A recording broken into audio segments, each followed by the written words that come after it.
Terus buat meditasi dulu yang di sini diatik dia dulu namanya.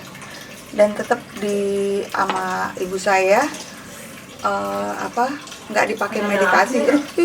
Enggak, bukan. Itu sesuatu yang sakral sekali. Nah, itu yang biasa. Yang digangguin. Jangan hari, jangan, nggak apa-apa.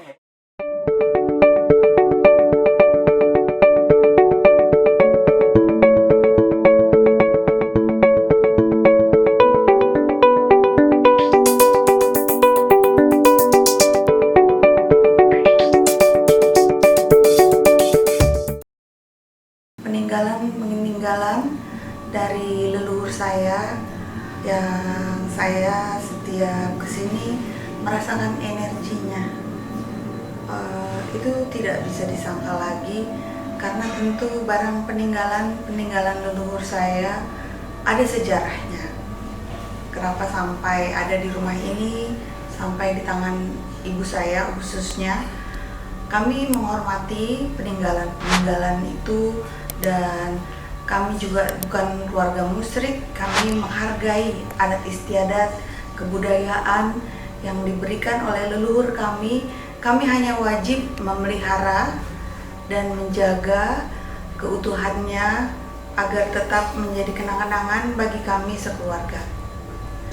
Pertama-tama ada tombak ini yang saya baru pindahkan dari kamar ibu saya. Tangan saya juga ngerasain rasanya kebal sekarang. Mudah-mudahan saya bukan bermaksud buruk ya. Saya memindahkan mungkin tanpa permisi. Mudah-mudahan dimaafkan, tidak berniat tidak baik. Saya ingin tetap memelihara aja, dan mudah-mudahan ada manfaatnya buat kita semua. Ini mami saya, ini mami sama papi, itu eyang saya, yai sama nenek, jadi kakek sama nenek saya, orang tuanya mami saya. Jadi rumah ini leluhur dari keluarga ibu saya. Nah ini gong ini juga udah lama sekali dari saya kecil ya, ini juga ada mistisnya menurut saya ya, karena ketika saya kecil dulu ada kejadian yang sangat membuat saya pertama kali mendengar lengkingan suara kuntilanak. Itu saya dengarnya di ruang keluarga, di ruang tengah. Tapi sebelum bunyi kuntilanak itu, suara kuntilanak itu, saya mendengar gong dulu sekali bunyi gong. Terus saya kaget kan, lagi tidur gitu. Saya kaget, jigong. Terus baru saya dengar suara kuntilanak dari luar sini. Tadinya ada pohon gede banget di situ, pohon gede banget di tengah. Saya tahu banget itu pasti dari situ gitu. Saya nangis. Maksudnya saya mau kasih tahu mami saya yang tidurnya di depan kan, mami kamar depan. Saya kasih tahu, rupanya mami juga dengar. Jadi pas saya buka pintu, mami juga kaget gitu kan. Ada suara apa itu gitu kan, saya nangis gitu. Terus mami bilang udah diem. Mami ke dapur ambil merica, terus langsung disebar gitu, disebarin. Dia sih nggak takut. Saya rasa itu kayak jam 2:30-3 gitu deh malam ya. Terus udah disebar gitu, udah nggak ada apa-apa, udah tidur lagi kita. Tempatnya di sini waktu itu, tapi waktu itu belum semodern ini ya, kursi nggak ada, kursi ini nih. Ini kursi baru. Ini masih kosong di sini. Hanya ada TV, TV-nya juga TV kuno, ada lebih kuno dari ini. TV sama kita suka gelaran tuh di sini nih. Ini kamar mami kan, yang depan sini kamar mami.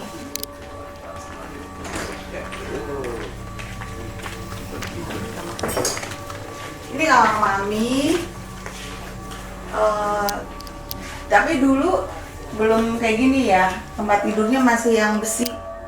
Dulu ini juga baru diganti sama mami. Saya nangis gitu, maksudnya nggak ngadu kan. Terus mami juga tahu, ayo keluar. Aku juga ada cerita sedikit mengenai jam ini. Jam ini ada sisi yang menakutkan buat kami semua pada saat itu, apalagi di saat saya masih kecil ya. Ketika jam ini berdentang pas jam 12 malam dan bunyinya kan ini jam kuno ya. Rasanya menunggu 12 kali itu rasanya menegangkan. Udah selesai gitu. Kayaknya rasanya pengen begitu. Karena kita tahu kayaknya sesudah jam itu dimulailah yang rasanya merinding lah. Yang rasanya kalau mau pipis gimana nih? Harus ada yang nemenin nih gitu. Ada rasa kayak gitu. Karena dari kecil mami kan kita semua udah dikasih tahu bahwa kalian jangan merasa takut kalau nanti ada leluhur kamu yang berjubah putih dan bersorban putih, ada singa putih, itu milik leluhur kamu. Jadi kita juga was terus gitu ya. Apalagi rumah ini kan yang ceilingnya tinggi ya. Terus semua barang-barangnya tuh barang-barang kuno. Dan kayaknya dari kecil udah tahu bahwa ada rasa gimana ya, bisa merasakan energi yang hadir di rumah ini gitu. Walaupun mami udah kasih tahu, walaupun kita juga merasa nyaman di sini gitu, ya harus terbiasa gitu. Tapi begitu jam ini bunyi deng gitu, rasanya ini udah mulai nih. Gitu, selalu begitu, ada perasaan begitu. Untuk lebih jelas lagi dan sebagai bukti mengenai liku-liku rumah ini, nanti saya akan memanggil narasumber yang memang pernah merasakan kehadiran dari energi rumah ini, biar mereka sendiri yang bercerita. Jadi mungkin ya Pak Jamaro kali yang bisa nerangin di mana ada energi-energi di rumah ini. Iya. Jadi yang pernah saya tahu ya, mungkin dulu saya sering main ke sini, itu biasanya ada seperti ibu-ibu ya yang pakai sanggul, terus pakai tusuk konde ya, terus pakai kebaya nih dari kamar ini. Ya sering penguasaan gitu. Nah kadang saya lihat dari sana, dari depan, dan juga saya sering nongkrong di sini, sering lihat ke sini juga, hampir sering sekali gitu. Jadi mungkin dari leluhurnya di sini ya, mungkin ya, karena saya tidak berhak untuk bisa menceritakan yang lebih jelas gitu. Dulu waktu saya sering kesini ya, itu kadang-kadang pintu nih suka buka sendiri gitu. Ini yang sini Gitu. krek gitu, mau masuk nggak enak, ini bukan kamar saya, jadi sambil gitu aja tuh, sambil lewat tuh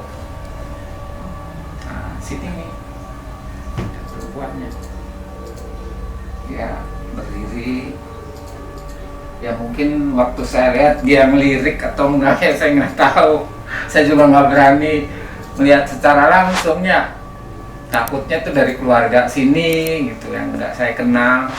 Rambutnya panjang, jadi mungkin ya rata-ratanya ya kalau bangsa gitu ya pasti lihatnya cantik, selama antara energi dia dengan kita tuh nggak berbenturan gitu. Kecuali berbenturan ya dia akan berubah menjadi yang jelek. Kalau untuk makhluk ya, kalau kitanya bagus, sama-sama bagus ya bagus lagi gitu kelihatannya. Sekarang aku mau tunjukin tempat meditasi leluhur kami di lantai atas.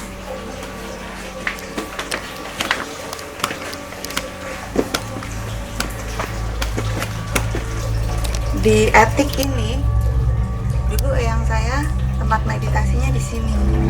Kita sendiri nggak pernah masuk dan udah nggak pernah kita pergunakan lagi. Ini di sini ada pintunya. Nggak, ini dulu hanya tempat meditasi aja. Terus buat meditasi dulu yang di sini di Etik dia dulu namanya. Dan tetap di sama ibu saya nggak dipakai meditasi. Tidak, bukan.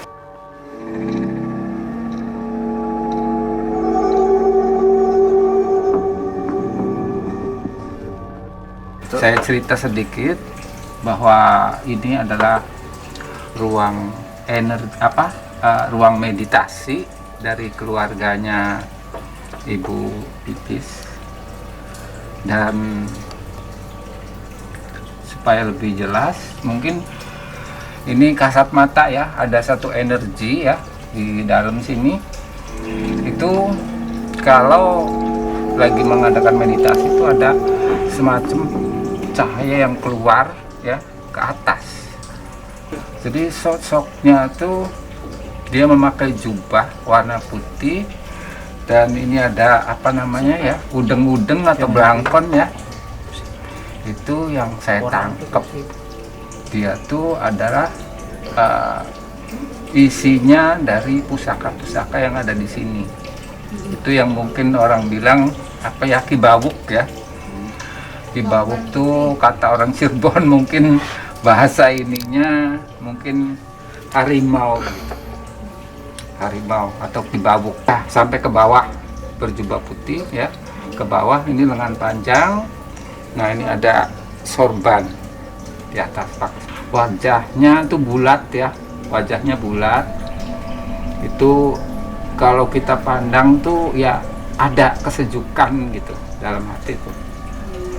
Itu dilihatnya tuh apa ya, enak aja gitu, ada kesejukan. Mungkin dia tipe orang yang bijak. Biasanya hari-hari yang ini apa namanya tuh bersejarah, umpamanya mauludan gitu, atau bisa kliwon. Nah itu sangat sakral sekali ya. Kliwon tuh sesuatu yang sakral sekali. Nah itu yang biasa. Yang digangguin. Jangan hari, jangan, nggak apa-apa. Dari sebelah sana itu ada makhluk yang berbentuk kuda, ya sebelah sana di pojokan sana. Nah itu kalau untuk memperlihatkan sosoknya ya pertama harus izin ke keluarga dulu. Ini dari pihak keluarga ini punya kuncinya gitu. Jadi ibarat sebuah gudang itu harus dibuka dulu kuncinya. Jadi kalau saya kan orang luar, jadi nggak punya hak untuk bisa istilahnya mewujudkan gitulah. Gitu. Nah, kadang-kadang tuh ke depan gitu, atau dia ke belakang. Pokoknya ini dalam lingkup rumah sini aja. Ada pelananya gitu, atau sini ada penutup apa ya, itu emang lengkap. Mungkin sama orang-orang dulu dipakai untuk kemana gitu. Dan juga tadi Pak Is juga sempat apa namanya menerangkan tentang apa namanya, kibawuk ya, atau harimau. Nah, itu salah satu penunggu dari pusaka-pusakanya yang dimiliki leluhur sini. Kalau harimau sih dia kemana-mana ya, kadang-kadang ada depan, kadang ada di situ. Jadi dia geraknya cepat gitu, warnanya belang ya, putih belang gitu. Oh, besar sekali ya, makanya kembali dari manusianya nih, kalau punya itikad yang jelek gitu, kalau auranya dia punya aura negatif, otomatis dia akan berbenturan, makanya dia akan membentuk yang lebih besar.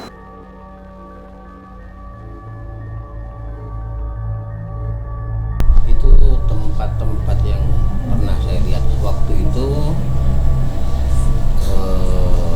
tepatnya beberapa hari yang lalu saya datang ke sana. Itu ada beberapa lukisan yang, karena memang itu juga sebelumnya rumah itu memang udah rumah lama atau rumah leluhur yang sudah beberapa puluh angkatan. Nah, dari situ saya lihat di depan sudah ada ya, kalau mungkin yang ngerti tentang hikmah atau tentang kebatinan, ada yang disebut dengan macam bukti. Masuk lagi ke dalam, ada lukisan di tembok, yang lukisan itu yang apa itu ya, itu ada perempuan satu. Masuk lagi ke dalam, sebelah kiri itu ada nenek-nenek, kakek-kakek juga berdua di situ. Di dekat dapur ada, itu yang agak anak-anak, masih agak muda, itu ada di situ. Memang kalau dibilang banyak apa enggak, sepertinya semua itu tempat hampir boleh dikatakan mengandung misteri semua di sana. Cuman dari pihak keluarga yang Allah mudah-mudahan tidak terganggu, karena memang mungkin leluhurnya pun juga menyampaikan beliau itu untuk keturunannya tidak diganggu atau tidak mengganggu. Dan insya Allah semuanya aman. Cuman kalau ditanya saat ini memang itulah tempatnya, kumpul banyak beberapa yang sifatnya makhluk astral, saya bilang ya, makhluk astral yang berbentuknya sih macam-macam, dengan ada yang berbentuk binatang, ada yang berbentuk dengan manusia, ada yang berbentuk anak-anak juga, macam-macam. Kita masuk, begitu masuk ada sebelah kiri musola. Dari halaman saya bilang ya, dari halaman musola itu sudah ada itu beberapa, kalau harimau atau orang bilang sih macan terus ada. Waktu itu saya ngeliat cuma 2. Cuman kalau ngeliat kita ke kanan itu mungkin banyak, cuman saya nggak begitu perhatikan karena fokusnya ya kan. Pas kita mau ke rumah induk, jadi cuma saya ngeliat cuma 2. Begitu masuk pun sudah ada yang jaga. Seperti kalau dibilang sih adat keraton, kayak penggawa begitu. Begitu masuk ke dalam ada lukisan. Di situ pun lukisannya sudah ada yang nunggu juga. Jadi memang mungkin orang tua di situ sudah punya terah yang sifatnya menitipkan buat rumah itu buat menunggu gitu. Jadi sudah ditempatkan semua di situ. Dalam sampai ke loteng, sampai ke lantai 2 itu. Di anak tangga ada, di dapurnya. Nah, kalau dari jumlah yang pasti berapa, di tembok kijang itu, jadi kalau saya gambarkan itu, kita masuk berarti sebelah kanan, posisi sebelah kanan.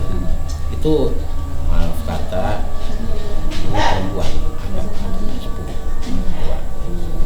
Yang sebelah kirinya bapak-bapak, kakek-kakek yang sudah sepuh dan tua. Dia kedua-duanya memang itu ya, kalau dibilang usia wallahu alam, artinya udah di atas umur manusia normal, udah di atas umur normal. Kadang-kadang sedang begini pun, ya mohon maaf, secara pribadi kita udah kontak, udah artinya udah merasakan ini ada gitu, dan mereka jangan terlalu diusik untuk ditanya-tanyakan, itu pesannya. Rio kenapa sih tadi lari? Tadi mbak itu mbak, saya lari karena ada yang meraba saya kayak di belakang itu mbak. Saya kira teman kameramen saya tanya, dibilang katanya bukan dia. Akhirnya saya merinding gitu, ya lari ke bawah jadi mbak. Ih, saya juga tadi lari lihat meditasi itu, saya merinding. Makanya kemarin semalam saya juga tidur tuh mbak. Saya dengar kata anak guru kemarin, yang kameramen satu lagi, yang Mbak Yuni juga tuh katanya ada dengar burung gagak.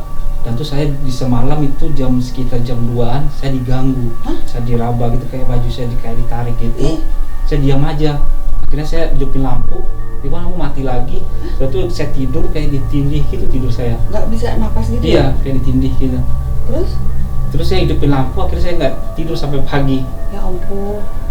Iya, tuh. Pemirsa, masih banyak cerita mengenai tanah leluhur saya yang lebih misteri. Terus ikutin YouTube channel saya di Sugianto New